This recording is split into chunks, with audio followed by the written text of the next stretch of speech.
my Nubian beauties? Welcome back to the Dark Skin Click. Y'all know who this is. I'm Keila Shay, back at it again with another video, and today's topic is about texturism, the texturism hypocrisy within the Black community, and the unnecessary politics surrounding African women's natural hair. So yeah, there's a lot to talk about, you guys. And if you're an OG and you've been watching me from the beginning, you know that Keila Shay is a huge advocate for dark-skinned Black women to wear their natural hair. Type 4 hair is among one of the rarest hair types, whether it's 4A, 4B, or 4C.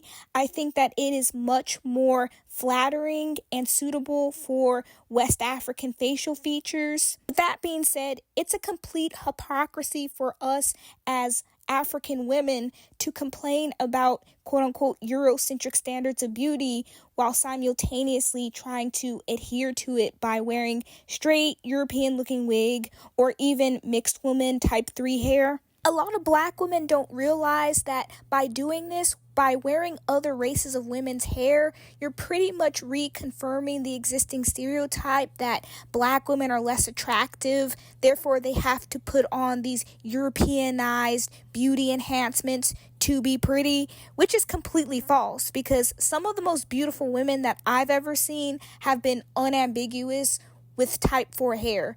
Hands down. And you know, I'm biased because I am an unambiguous Black woman, but that's just my opinion. No shade to any of the other racial groups. I've noticed that online, a lot of Black men have taken up with the conversation saying, yeah, we don't like weaves on Black women. You know, we like Black women in their natural state. We admire that. And we're tired of these Black women wearing weaves. Weaves ain't shit. And while I fundamentally agree with the European weaves ain't shit argument, I still think it's disingenuous coming from them. Before you jump to conclusions, hear me out. If you pay attention to the Tommy Sotomayers of the world and that one other TikToker who talks mess about Black women wearing weaves and stuff like that, I forget his name, but he has a whole TikTok page dedicated to doing public interviews, pretty much questioning and shaming women who have like wigs, weaves, and straight hairstyles. These men claim that it comes from a place of love and concern. What's suspicious about them is that they shame women with straight hairstyles more than they uplift the Black women that are actually embracing their natural hair. I don't know. I think a better use of energy would be to actually uplift and bring more visibility and popularity to the Black women that are actually wearing their natural hair instead of obsessing over Black women that have straight hairstyles. Like Black men, I never hear them mention Anak Yai. She's like a world-class supermodel now, and she does not go on a runway with straight European hair anymore. Lupita Nyong'o has been in the acting world for a very long time, never seen her in a straight wig. Literally, and she's been an actor for almost 2 decades now. Hudia Diop is not afraid to wear her natural hair at events either. She does weave it up every now and then, but I've seen her with long natural hair, short natural hair. This is the woman that was in The Woman King as like the queen, and I can't recall her name right now. It's at the tip of my tongue. Outside of acting, she is all natural too. I've never seen her in a straight European wig. The list goes on of Black celebrities and models that have natural hair. I can't include everyone, unfortunately, or else this video would be way too long, but you guys get the gist of what I'm saying. Black men choose to focus on the sexy reds, the JTs, the Flo Millies, the weave wearing chicks. What they don't get is that when you hyper focus on the weave wearing chicks, you're bringing them more visibility and popularity by talking and obsessing about them. And that is visibility and popularity that could be going to Black women who are actually embracing their natural roots, as I said before. I have to reiterate this. If you like natural hair so much, Black men, why aren't you bringing any attention, visibility, and popularity to the Black women that are actually wearing natural hair? Because I can tell you there's enough of them here on YouTube for you to support. But instead, you'd rather have a TikTok page or a YouTube page dedicated to obsessing over women with straight hairstyles. make it make sense. My theory is that black men don't really like natural hair collectively. What they like doing is laughing and making fun of black women's insecurities. Let's be honest. The same men who are going to shame you for wearing a straight wig are the same men who are going to call you a nappy head ass hoe. The same men who are going to shame you for wearing a straight wig are the same men who are going to say you look like a man without one. Tommy Sotomayor in particular, he has called several black women ugly without wigs and saying that they need that wig to look decent. And it's like, well, Tommy, you think that calling black women men without wigs is going to give them the incentive to stop wearing wigs? It's not. If anything, they're going to continue wearing wigs because their men are telling them that they need them to be pretty. Recently, he took himself on Fresh and Fit and pretty much was explaining to the other two clowns how insecure black women are and they feel inferior to other races of women. That's why they use Europeanized beauty enhancements. Those weren't his exact words, but that was the gist of what he's saying. And then afterwards, he broke out and started laughing as if that shit's funny.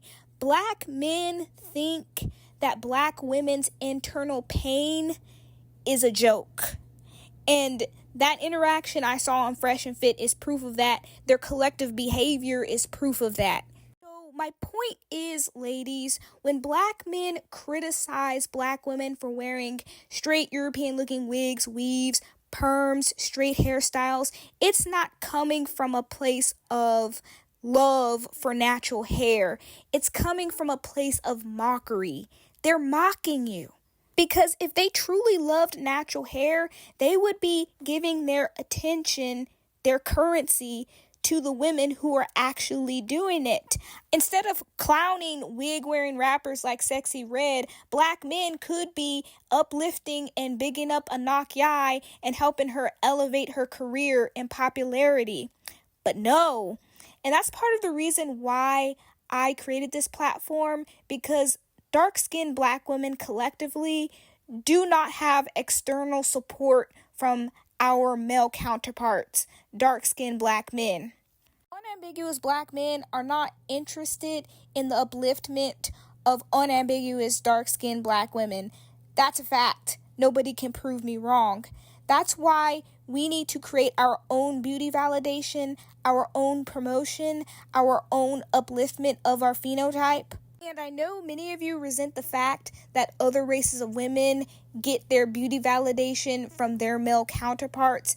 White women get their beauty validation from white men. White men very much so uplift white beauty. Asian men uplift Asian beauty. Latin American men uplift Latin American beauty. But when it comes to the black community, black men are not on board with uplifting unambiguous black women. And I'm telling you this so you can accept it and move on. Stop searching for their validation. Act as if you're never going to get it. And keep pushing with what we're doing on our platforms here. There's several other platforms like mine that are dedicated to the upliftment of unambiguous black beauty. We have to be our own validation. We have to be our own backbone. Excuse my French, because we don't have their support. As I said previously, I like to reiterate myself. Black men are not interested in your upliftment.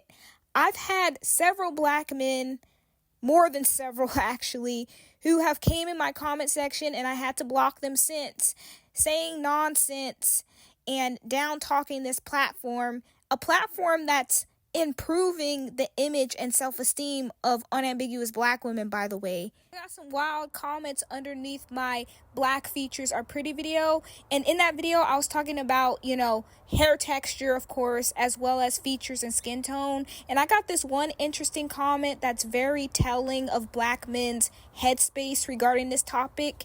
It reads, African features are inherently pretty to Africans, but not to blacks from America or blacks from South America, and the features are not attractive to people of other races. Have you guys noticed something? Whenever a black woman, a woman of African descent, is uplifting her beauty, a black man has to remind her that people of other races are not attracted to it. well, a white person doesn't find you attractive. People of other races don't find African features attractive. It's like, who gives an F? This platform is not centered around the opinions of non-black people. This platform centers us. We're uplifting our phenotype and instilling confidence into young dark-skinned women, whether non-black people are attracted to it or not. Non-black people are not the focal point, okay? He also said that black Americans don't find it attractive. We know that, and that's why our platform exists. We're trying to change that.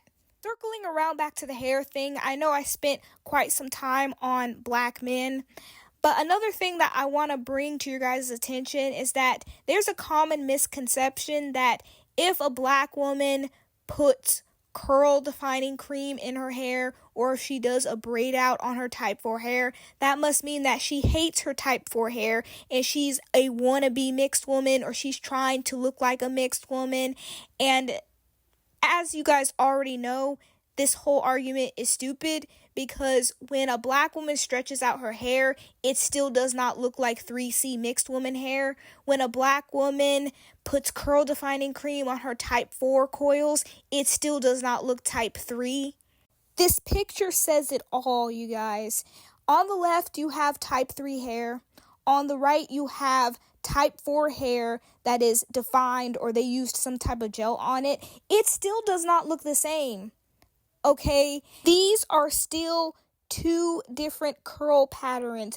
Curl defining cream does not change the curl pattern.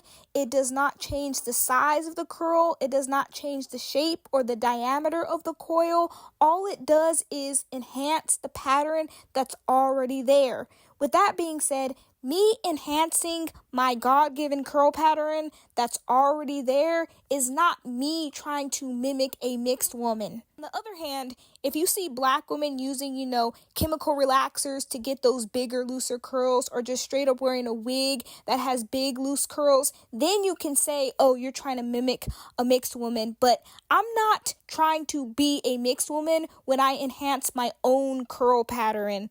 Okay, because my own curl pattern that's defined still does not look like a mixed woman's curl pattern.